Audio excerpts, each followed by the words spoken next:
लोकसभा चुनावों की तैयारी अब शुरू हो चुकी है। कांग्रेस हाईकमान ने पिछले कल 27 दिसंबर को दिल्ली में हिमाचल सरकार को तलब किया था और ये पूछा था कि आने वाले चुनावों के लिए आपकी क्या तैयारी है। बहुत सारी खबरें चली थी इससे पहले कि ये होगा वो होगा, लेकिन हुआ कुछ और ही। अभी तक ये लग रहा था कि जो हिमाचल में एक तरह से जो सरकार और संगठन के भीतर विवाद हैं, उनको लेकर, मंत्री पद को लेकर कोई बात होगी, लेकिन ऐसा कुछ नहीं हुआ। क्योंकि जब भी कोई गाड़ी चलती है तो उसे पहले गियर में स्टार्ट करके चलाना पड़ता है, उसके बाद गियर बदलते हैं और टॉप गियर में गाड़ी चलती है। तो ये जो कांग्रेस की इलेक्शन एक्सप्रेस है लोकसभा से जुड़ी हुई, इससे जो खबर निकलकर सामने आई है उसे भी हमें पहले गियर से शुरू करना होगा, यानी खबर आहिस्ता आहिस्ता चलेगी। उसके बाद गियर बदलते चले जाएंगे और फिर टॉप गियर में खबर जो है ये दौड़ेगी। मौजूदा दौर में हिमाचल कांग्रेस की प्रदेश अध्यक्ष प्रतिभा सिंह है और जाहिर सी बात है, जब संगठन की बात आएगी, चुनाव लड़ने की बात आएगी, तो जो खबर है उसका आगाज भी प्रतिभा सिंह से होना था। इस हाईकमान की बैठक में खुद राहुल गांधी, मल्लिकार्जुन खड़गे और राजीव शुक्ला मौजूद रहे और सामने जो क्लास बैठी थी वो हिमाचल कांग्रेस के जो नेता हैं, मंत्री हैं, पदाधिकारी हैं, उनकी फौज उनके सामने बैठी हुई थी। तो सबसे पहले तो प्रतिभा सिंह ने यही कहा कि अभी जो हमारा संगठन है उसकी मजबूती का काम करना भी बकाया है और जनवरी माह तक के एंड तक हम लोग जो बूथ कमेटियां बननी हैं उनको हम संगठित कर लेंगे और मजबूत कर लेंगे। यानी प्रतिभा सिंह का रोल यहां पर इस बैठक में निपटता हुआ नजर आया। मगर प्रतिभा सिंह ने एक बात बहुत बड़ी कह दी इस दौरान कि जिला स्तर पर या बूथ स्तर पर जो कमेटियां बननी हैं उसके जो गठन है या उसकी जो मजबूती है उसे हम जनवरी एंड तक पूरा कर लेंगे। 1 साल हो गया सरकार को बने हुए। इशारों में कहीं ना कहीं प्रतिभा सिंह ने ये इशारा दे दिया कि सरकार भले ही ठीक चल रही हो या ठीक बता रही हो कि हम ठीक चल रहे हैं, लेकिन संगठन की हालत जो है वो अभी तक ठीक नहीं है। जाहिर सी बात है, कई बार प्रतिभा सिंह हाईकमांड के आगे ये बोल चुकी हैं कि हमें जो कैडर है, जो कांग्रेस का मूल कार्यकर्ता है, उसको वो मान सम्मान सरकार के भीतर नहीं मिल रहा है जिसकी जरूरत है।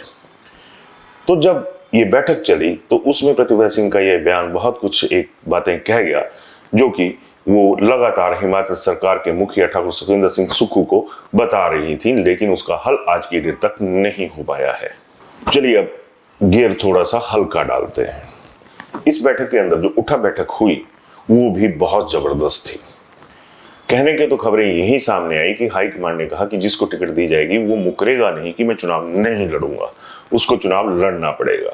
दूसरी खबर ये सामने आई कि जो हाईकमांड का जो नजरिया था वो भी यही था कि अब मुकरने का टाइम नहीं है। तो ऐसे में सवाल उठता है कि सत्ता पक्ष में होने के बावजूद कांग्रेस को ये लगता है कि उसके नेता मुकर सकते हैं, चुनाव लड़ने से इनकार कर सकते हैं, तो इससे बड़ा सवालिया निशान और क्या होगा। सवालिया निशानों के साथ इस बैठक के अंदर सुखविंदर सिंह सुक्खू के लिए एक राहत की बात भी निकलकर सामने आई। जो भी कांग्रेस के तमाम नेता वहां पे बैठे थे, विधायक बैठे थे या ज्यादातर जिनमें कांग्रेस के पदाधिकारी भी थे, उन्होंने ये कहा कि हमारी सरकार पिछले 1 साल से बहुत बढ़िया काम कर रही है और कहीं भी कोई कमी नहीं छोड़ी गई है। ज्यादातर बैठक में जो लोग थे उन्होंने वही कहा जो बीते दौर में बीजेपी की जब सरकार थी और जयराम ठाकुर मुख्यमंत्री थे तो बीजेपी ने भी यही कहा था कि कोविड के दौरान हमने बहुत बढ़िया काम किया है और यहाँ पे कोविड की जगह बरसात ने ले ली, डिजास्टर ने ले ली और ये कहा गया कि मुख्यमंत्री सुखविंदर सिंह सुक्खू ने जितना बढ़िया काम डिजास्टर मैनेजमेंट के दौरान किया है वो काबिले तारीफ है और सुक्खू से बेहतरीन काम शायद कोई नहीं कर पाता। इस खबर के दौरान मैं कुछ नेताओं या जो नेत्रियां हैं कांग्रेस के, उनके नाम नहीं लूंगा क्योंकि हम पत्रकारों पर अक्सर ये आरोप लगते हैं कि ये खबर यहां से लीक होगी, ये खबर वहां से लीक होगी, लेकिन खबरें तो बाहर निकलती ही हैं। कांग्रेस की एक आला नेत्री है, उन्होंने अपनी इस बैठक के दौरान सुक्खू सरकार को एक तरह से लपेटे में ले लिया। उन्होंने कहा कि भले ही शिमला को ज्यादातर मंत्री पद देकर मजबूत करने की कोशिश की गई है, लेकिन इसके बावजूद भी कांग्रेस जो है वो शिमला में स्ट्रांग नजर नहीं आ सकती। उन्होंने इसकी एक वजह गिनवाई। उन्होंने कहा कि पूर्व मुख्यमंत्री स्वर्गीय वीरभद्र सिंह का एक जो मूर्ति थी, एक जो स्टैचू था, वो शिमला रिज मैदान पर लगना था और वो आज तक नहीं लगा। और इसका दुष्परिणाम, सियासी दुष्परिणाम भी उन्होंने बता दिया कि जो शिमला के लोग हैं, उनकी जो आस्था है, सियासी आस्था है, वो वीरभद्र सिंह के लिए बहुत ज्यादा है। और अपनी ही सरकार में जब वीरभद्र सिंह की मूर्ति वहां पे नहीं लग रही है, उसकी वजह से जो कैडर है उसमें एक गलत संकेत जा रहा है। तो सोचने वाली बात है कि आखिर उस महिला नेत्री ने जिन्होंने ये बात कही, उसके मायने क्या हो सकते हैं। एक मायना तो ये भी हो सकता है कि कहीं ना कहीं जो वीरभद्र सिंह का एक पुराना ऑरा था, जो उनका एक कांग्रेस के ऊपर साया रहता था, वो फिर से अपना प्रभाव बनाने शुरू हो गया है। वीरभद्र सिंह भले ही नहीं है इस दुनिया में, लेकिन उनके समर्थकों की जो तादाद है, जो उनकी आवाज उठाने वाले हैं, उनकी गैर मौजूदगी में भी वो नेता भी अभी तक मौजूद है। एक मूर्ति को लेकर जिस तरह से विवाद कहना तो गलत होगा, जिस तरह से ये सलाह सामने आई दिल्ली दरबार में, वो भी बहुत इशारे करने वाली रही है। जाहिर सी बात है, जब मुख्यमंत्री सामने बैठे हों और हाईकमांड भी साथ में बैठा हो तो तारीफों के पुल बनते ही हैं। ये तारीफों के पुल सुखविंदर सिंह सुक्खू के लिए भी ठीक वैसे ही बांधे गए जिस तरह से किसी दौर में स्वर्गीय वीरभद्र सिंह के लिए कांग्रेस के नेता बनाया करते थे, बांधा करते थे। एक विधायक ने यह कहा कि सुखविंदर सिंह बहुत बढ़िया काम कर रहे हैं, उसमें उन्होंने कोई कमी नहीं रखी हुई है, लेकिन मध्य मार्ग उन्होंने भी रखा। जब हाईकमांड ने एक तरह से माहौल बनाया कि आप लोगों को हिमाचल की 4 सीटें निकालनी है, तो उन्होंने ये कहा कि बाकी तो सब ठीक है, लेकिन ईवीएम के खिलाफ लड़ाई जो है वो लड़नी पड़ेगी। एक दौर में जब कांग्रेस विपक्ष में थी और भंवर में फंसी हुई थी, उस दौरान जिन नेता ने कमान संभाली थी कांग्रेस की, उन्होंने भी इस बैठक में एक बहुत बड़ी बात कही। उन्होंने शरेआम ये माना कि शिकवे तो सरकार के साथ कई हैं, लेकिन अभी जो दौर है वो लोकसभा चुनावों का है, तो हम पहले मिलकर लोकसभा चुनावों में भाजपा का सामना करेंगे और लोकसभा चुनाव के बाद जो हमारे मसले हैं, जो हमारे मसले लंबित पड़े हुए हैं, जिन पर हमारी सुनवाई नहीं हो रही है, उनको हम लोकसभा चुनावों के बाद निपट लेंगे। उन मुद्दों से हम निपट लेंगे। एक बात और सामने आ गई कि कांग्रेस के भीतर कुछ भी अच्छा नहीं है। जो आज तक बातें सिवाय मुख्यमंत्री सुखविंदर सिंह सुक्खू और प्रतिभा सिंह के बीच में चलती थी, तो अब वो बातें कहीं ना कहीं कैडर ने हाईकमांड के सामने भी रखनी शुरू कर दी हैं कि सब कुछ अच्छा नहीं चल रहा है, लेकिन लोकसभा चुनाव निपटा लेते हैं, उसके बाद जो हमारे मसले हैं उनसे भी हम निपट लेंगे।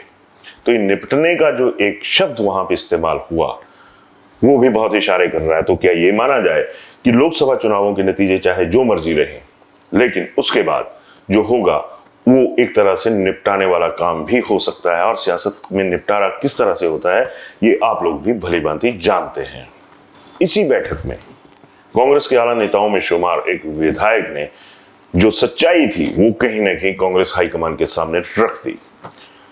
उन्होंने कहा कि मौजूदा जो हालात हैं उसमें कांग्रेस जो है वो 4 सीटों में से एक भी सीट निकालती नजर नहीं आ रही है। इशारा साफ था कि कांग्रेस 4 सीटें हार जाएगी।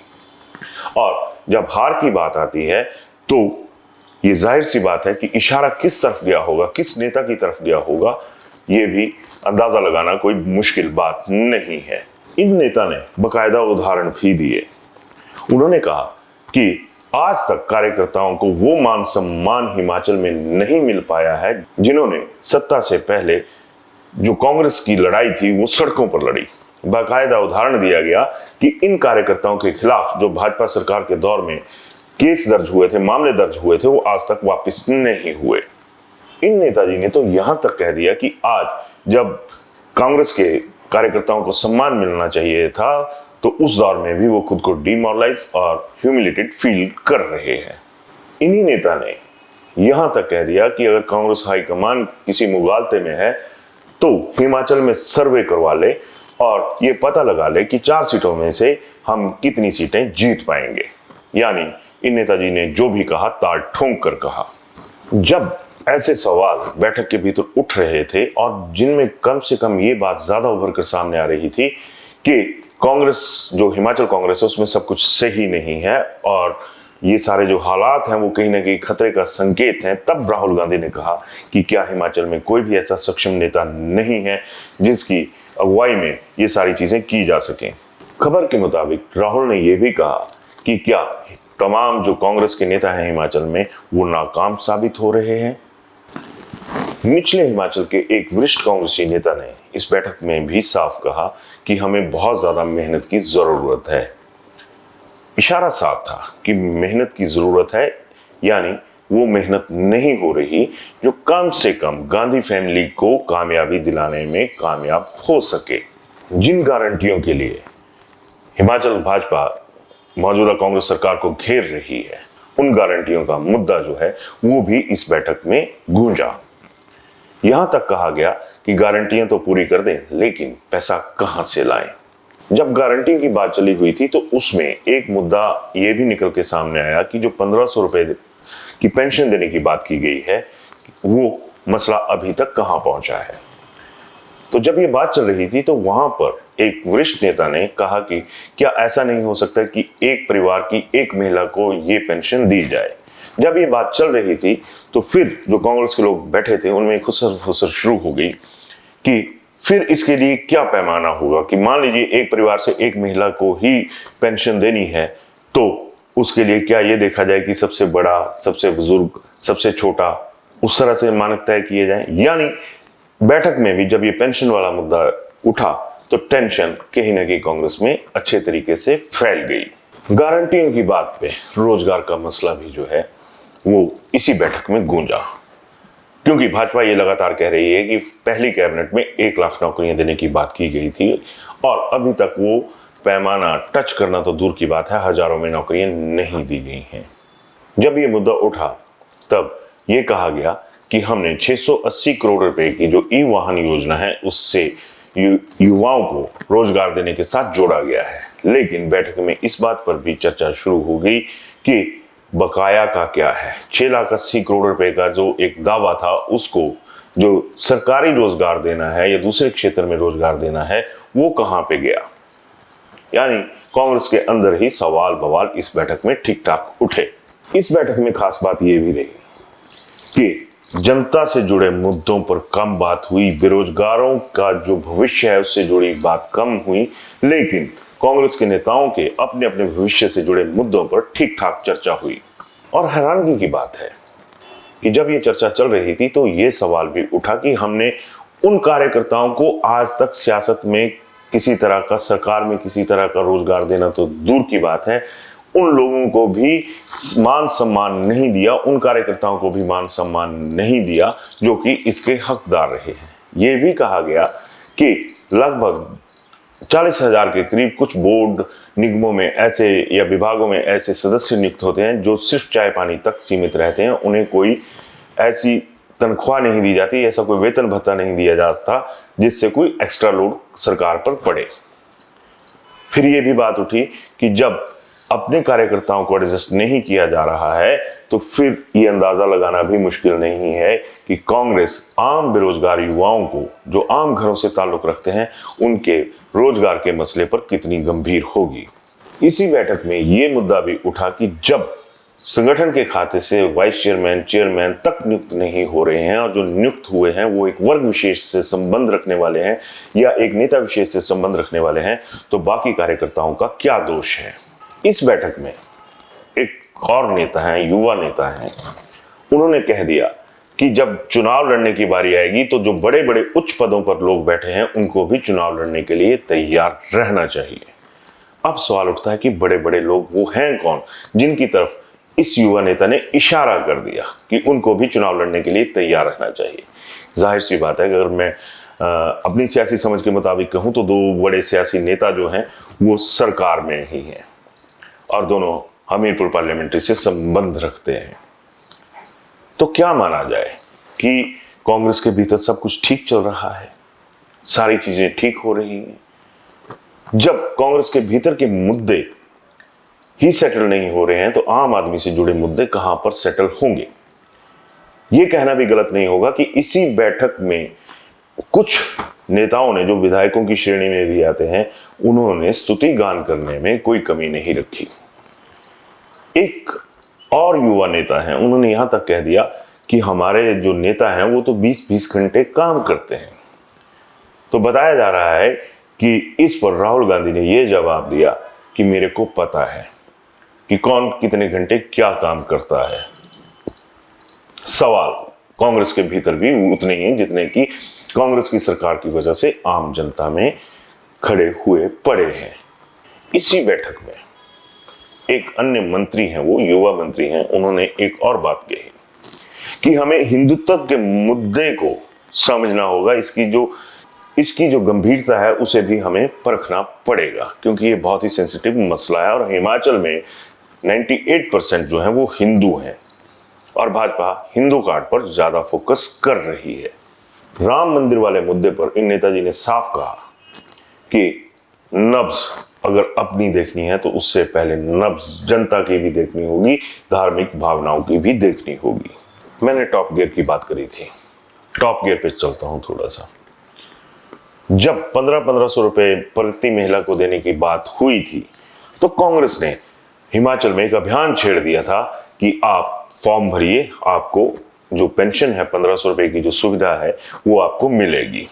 लेकिन ये 1500 की गारंटी ही एक तरह से, जब ये बैठक थी, इसमें या तो कहीं चर्चा का विषय बन गई या फिर कहीं मजाक का विषय बन गई, लेकिन ये गारंटी भी इस चर्चा में शामिल हुई। जब बैठक में ये कहा गया कि अभी इतना पैसा नहीं है कि हम तय गारंटी के मुताबिक सबको 1500 रुपए दे सकें, इस पर जो कांग्रेस के राष्ट्रीय अध्यक्ष हैं खड़गे साहब, उन्होंने कहा कि जब आपको पता था कि आप नहीं दे पाएंगे, क्योंकि आप भी उसी प्रदेश के बाशिंदे रहे हैं, उसी प्रदेश के राजनेता रहे हैं, फिर थोक में आपको ये फॉर्म भरवाने की जरूरत क्या थी। राजनीतिक बैठक थी तो इसमें राजनीतिक हालात पर ही चर्चा होनी थी, इसमें भी कोई दो राय नहीं है। लेकिन सवाल उठता है कि क्या लोकसभा की 4 सीटें नेताओं के लिए अहम हैं? क्या जो जनता अपनी अहमियत समझती है, जो अपने जिन मुद्दों को अहम समझती है, तो क्या राजनेता इनको वहम समझते हैं? आप 4 सीटों के लिए पूरी बैठक कर लेते हैं, लेकिन आम जनता कहां जाए, बेरोजगार युवा कहां जाए, जो आपने गारंटीज दी हैं वो कहां जाए? गारंटीज को भी एक तरफ रखिए, वो कोई इतनी ज्यादा मायने नहीं रखती, क्योंकि हिमाचल के जो लोग हैं वो एक स्टेटस रखते हैं, मानसिक स्टेटस उन लोगों का है, मेंटल लेवल जो है वो बहुत ऊंचा है। लेकिन सवाल उठता है फिर हिमाचल से जुड़े मुद्दों पर, जो हिमाचल की जनता है उनसे जुड़े मुद्दों पर इस बैठक में चर्चा क्यों नहीं हुई? गारंटीज आपने दी, अब वही बात आ गई। भाजपा ने एक नारा छोड़ के रखा हुआ है कि मोदी मतलब गारंटी। अब गारंटी की लड़ाई होगी हिमाचल में, और गारंटर कौन? पब्लिक के वोट। तो गारंटियां खुद के लिए सुनिश्चित होती हैं, आम पब्लिक को भी समझना होगा कि हम लोग आखिर किस तरफ जा रहे हैं, और चाहे भाजपा के नेता हो या कांग्रेस के नेता हो, उनका फोकस अपने अपने सपनों पर रहता है, ना कि जनता के सपनों पर। लास्ट बट नॉट लीस्ट, मैंने आपसे जब ये बात शुरू करी थी तो आपसे ये कहा था कि हम टॉप गियर में दौड़ेंगे, और जब गाड़ी टॉप गियर में भागती है तो हवा से बातें करती है। अब हवा, जो आगे की बात मैं बताऊंगा, अब उसमें हवा किस तरह की होगी वो आप तय कीजिएगा। बताया जा रहा है कि जब ये मीटिंग खत्म हुई और जो कांग्रेस के लोग थे जब बाहर निकलने के लिए तैयार हुए, तो कांग्रेस के एक वरिष्ठ नेता ने ये कहा कि भैया आप जरा बाहर जाओगे तो पूरी तड़क भड़क के साथ और आत्मविश्वास के साथ जाइएगा, क्योंकि बाहर मीडिया खड़ा है, तो ये इंप्रेशन जाए कि हिमाचल की जो सरकार है वो 4 सीटें जीत रही है। तो इससे बड़ा टॉप गियर तो कोई नहीं हो सकता मेरी समझ के लिहाज से। तो ये सारी चीजें जो थी वो इस बैठक में हुई, सोचने की जरूरत है, जरूर सोचिएगा। धन्यवाद।